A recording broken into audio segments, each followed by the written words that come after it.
Wakas ng pagsasama, Vic Soto at Pauline Luna, tuluyan ng naghiwalay.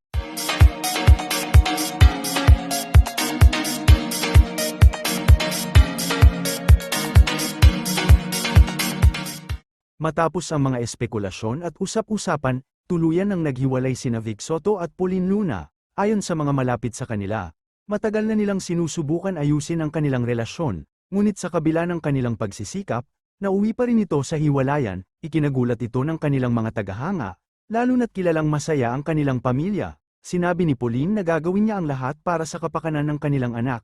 Si Vic naman ay nananatiling tahimik tungkol sa issue. Maraming mga kapwa-artista ang nagpahayag ng kanilang suporta sa mag-asawa. Umaasa ang lahat na maayos pa rin ang kanilang samahan bilang magulang. Ang dating mag-asawa ay humihiling ng privacy sa panahong ito. Ang balitang ito ay nag-iwan ng malaking tanong sa kanilang mga taga-subaybay. And this are chika for today mga ka-showbiz, sana nag-enjoy kayo.